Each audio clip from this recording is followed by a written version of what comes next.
Hola, ¿qué tal están? Espero que les guste. No olvides suscribirte y recuerda darnos like. Empezamos. Charles Darwin. El origen de las especies. Capítulo 6. Dificultades de la teoría. Dificultades de la teoría de descendencia con modificaciones. Todas las dificultades y objeciones a la teoría pueden clasificarse en los siguientes puntos. Primero, ¿por qué? Si las especies han descendido de otras especies por delicadas graduaciones, no vemos por todas partes innumerables formas de transición. Porque toda la naturaleza no está confusa en vez de presentarse las especies tan bien definidas como las vemos. Segundo, es posible que un animal que tenga, por ejemplo, la estructura y las costumbres de un murciélago, pueda haber sido formado por la modificación de algún otro animal con costumbres y estructuras extremadamente diferentes. Podemos creer que la selección natural llegue a producir, por una parte, un órgano de insignificante importancia, como la cola de la jirafa, que sirve de espantamoscas, y por otra parte, un órgano tan maravilloso como el ojo. Tercero, pueden los instintos adquirirse y modificarse por medio de la selección natural. ¿Qué diremos del instinto que lleva a la abeja a hacer celdas, y que prácticamente se ha adelantado a los descubrimientos de notables matemáticos?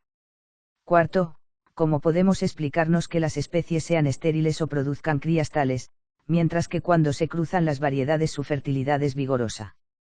Primero, creemos que las especies llegan a ser muy definidas, y que en ningún momento presentan caos intrincado de lazos variables e intermedios, porque las nuevas variedades se forman muy lentamente, pues la variación es un procedimiento lento, y la selección natural nada puede hacer hasta que ocurran diferencias o variaciones favorables individuales, y hasta tanto pueda ser mejor ocupado un lugar en la economía natural del país, por alguno o algunos de sus habitantes modificados.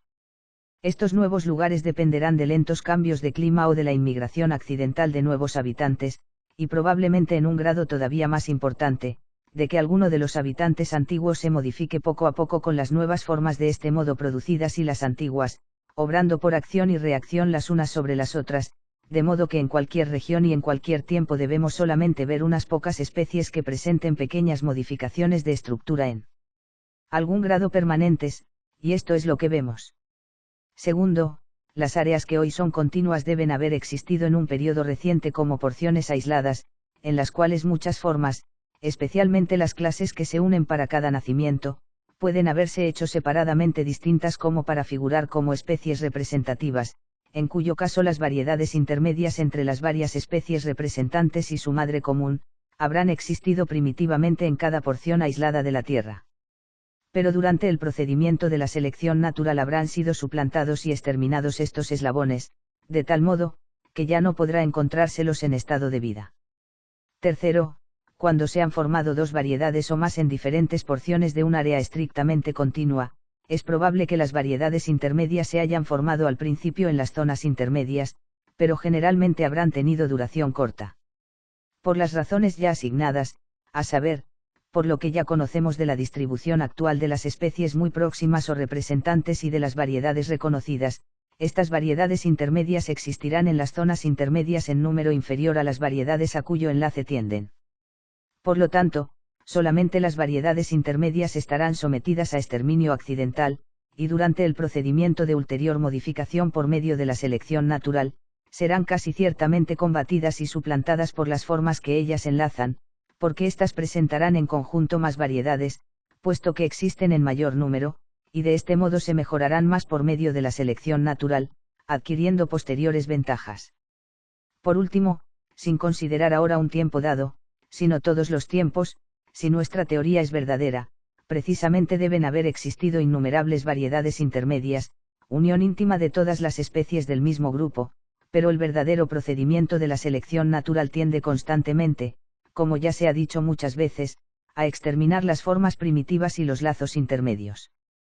Por consiguiente, solo pueden encontrarse las pruebas de su anterior existencia entre los restos fósiles conservados, como intentaremos demostrar más adelante, en los anales geológicos, tan imperfectos, digámoslo así, como todos sabemos. ¿Hasta qué punto es verdadera la doctrina utilitaria? ¿Cómo se adquiere la belleza? Las anteriores observaciones nos llevan a decir algunas palabras sobre la protesta hecha recientemente por algunos naturalistas contra la doctrina utilitaria de que cada detalle de estructura ha sido producido para el bien de su poseedor. Creen que muchas estructuras han sido creadas para la belleza, para el deleite del hombre o del creador, aunque este último punto sea el del campo de la discusión filosófico-científica, o solamente por mera variedad, opinión que ya hemos discutido, pero, de ser verdad tales doctrinas, serían absolutamente fatales para nuestra teoría. Con respecto a la creencia de que los seres orgánicos fueron creados hermosos para recreo del hombre, creencia que, se ha anunciado, derriba toda nuestra teoría, debemos primero hacer notar que el sentido de la belleza depende evidentemente de la naturaleza del espíritu, con independencia de toda cualidad real en el objeto admirado, y que la idea de lo que es hermoso ni es innata ni inalterable. Vemos esto, por ejemplo, en los hombres de razas diferentes, que admiran un tipo enteramente distinto de belleza en sus mujeres. Si los objetos hermosos hubieran sido creados únicamente para goce del hombre, habría que probar que antes de que el hombre apareciese había menos belleza en la faz de la tierra que desde que él se presentó en escena. La belleza, en muchos casos, parece ser debida por completo a la simetría del crecimiento. Las flores se clasifican entre las producciones más hermosas de la naturaleza, pero se han hecho visibles por contraste con las hojas verdes, y por consiguiente hermosas, al mismo tiempo para que puedan ser fácilmente observadas por los insectos. La selección natural no puede producir ninguna modificación en una especie exclusivamente para el bien de otra, aunque en la naturaleza una especie incesantemente se aproveche de las estructuras de las demás. Pero la selección natural puede producir, y a menudo produce, estructuras en daño directo de otros animales. Hemos visto que las especies no son indefinidamente variables en cualquier periodo, y que no están escalonadas por multitud de gradaciones intermedias, en parte, porque el procedimiento de la selección natural es siempre muy lento, y obra, en cualquier tiempo dado, solamente sobre unas pocas formas, y en parte porque el mismo procedimiento de la selección natural lleva implícitas la suplantación continua y la extinción de los grados precedentes e intermedios. Las especies estrechamente unidas, que viven ahora en un área continua, deben en muchos casos haber sido formadas cuando el área no lo era y cuando las condiciones de vida no se graduaban insensiblemente desde una parte a otra. Cuando se formen dos variedades en dos localidades de una región continua, se formará a menudo una variedad intermedia, propia para una zona también intermedia, pero, por razones ya dadas, la variedad intermedia será comúnmente menos numerosa que las dos formas que enlaza, y por consiguiente, estas, durante el curso de ulterior modificación, tendrán gran ventaja para existir en mayor número sobre la variedad intermedia, y acabarán generalmente por suplantarla y exterminarla. Debemos ser precavidos en la conclusión de que no pueden graduarse uno en otro los hábitos más diferentes de vida, que, por ejemplo, un murciélago no pudo haber sido formado por la selección natural de un animal que al principio solo hendía el aire. En dos seres extensamente alejados uno de otro en la escala natural, los órganos que sirven para el mismo propósito, aunque sean en su apariencia externa muy semejantes, pueden haber sido formados separada o independientemente. Cuando tales órganos son examinados de cerca, casi siempre pueden descubrirse en su estructura diferencias esenciales, siendo esto consecuencia lógica del principio de la selección natural. Por otra parte, la regla común en toda la naturaleza es infinita diversidad de estructura para alcanzar el mismo fin, y esta también es consecuencia natural del mismo gran principio. En muchos casos, somos demasiado ignorantes para poder afirmar que una parte o un órgano sea tan importante para el bienestar de una especie, que las modificaciones en su estructura no puedan haberse ido acumulando lentamente por medio de la selección natural. En otros muchos casos, es probable que las modificaciones sean resultado directo de las leyes de variación o de crecimiento, independientemente de que aquellas hayan alcanzado bien alguno. Pero aún en esas estructuras podemos estar seguros de que después han sido aprovechadas y modificadas en beneficio de las especies, bajo condiciones nuevas de vida.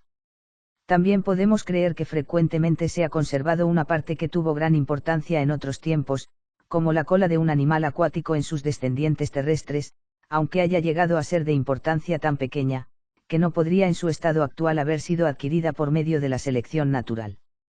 Sabemos que una especie en nuevas condiciones de vida puede cambiar sus hábitos o tenerlos diversificados, y algunos pueden ser distintos de los de sus congéneres más inmediatos. Con esto podemos entender, teniendo presente que cada ser orgánico trata de vivir en todas las partes que puede, como ha sucedido que haya ocas de tierra adentro con pies empalmados, picamaderos en el terreno, tordos que bucean y petreles con las costumbres de los pájaros bobos. Aunque la creencia de que un órgano tan perfecto como lo es el ojo pudiera haber sido formado por la selección natural es bastante para hacer vacilar a cualquiera, sin embargo, en el caso de un órgano determinado, si tenemos noticia de una larga serie de graduaciones en su complejidad, cada una de ellas ventajosa para su poseedor, no hay imposibilidad lógica de que, en condiciones cambiadas de vida, adquiera, por medio de la selección natural, cualquier grado de perfección concebible. En los casos en que no sabemos nada de los estados intermedios o de transición, tenemos que ser extremadamente cautos para deducir que no puede haber existido ninguno, porque las metamorfosis de muchos órganos prueban que, por lo menos, son posibles maravillosos cambios en sus funciones. Por ejemplo, la vejiga natatoria ha sido aparentemente convertida en pulmón que respira aire. El mismo órgano que haya desempeñado en forma simultánea funciones muy diferentes, y que después haya sido especializado en todo o en parte para una sola, y dos órganos distintos que hayan desempeñado al mismo tiempo la misma función, habiendo sido el uno perfeccionado con ayuda del otro, deben muchas veces haber facilitado bastante las transiciones. La selección natural nada puede producir en una especie para el bien o daño exclusivo de otra, aunque sí puede producir partes orgánicas y excreciones altamente útiles o indispensables, y también altamente dañosas para otra especie, pero han de ser en todos los casos útiles al mismo tiempo para el poseedor. En cada país bien poblado, obra la selección natural por medio de la competencia de los habitantes, y por consiguiente, lleva al triunfo en la batalla por la vida, pero solamente de acuerdo con el tipo modelo de aquel país determinado.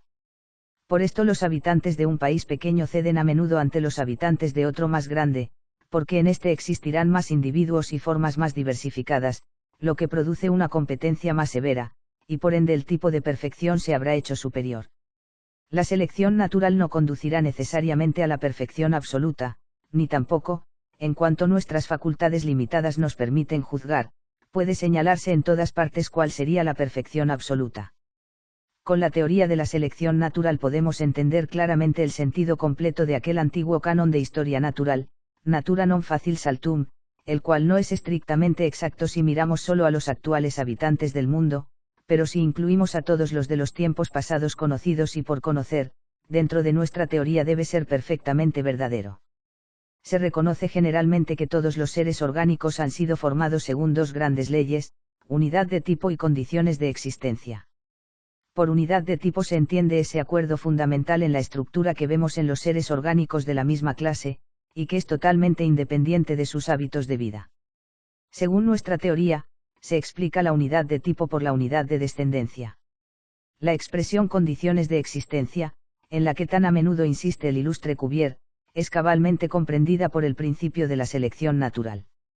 Pues esta obra, o bien adaptando ahora las varias partes de cada ser a sus condiciones de vida orgánicas e inorgánicas, o bien, habiéndolas adaptado en épocas pasadas, son ayudadas en muchos casos por el mayor o menor uso de las partes afectadas por la acción directa de las condiciones externas de vida, y en todos los casos sujetas a las diversas leyes de crecimiento y variación. Por esta razón, la ley de las condiciones de existencia es la ley superior, pues incluye, por la herencia de variaciones y adaptaciones anteriores, la ley de la unidad de tipo. Fin. Muchas gracias por escucharnos. Recuerda suscribirte y darnos like.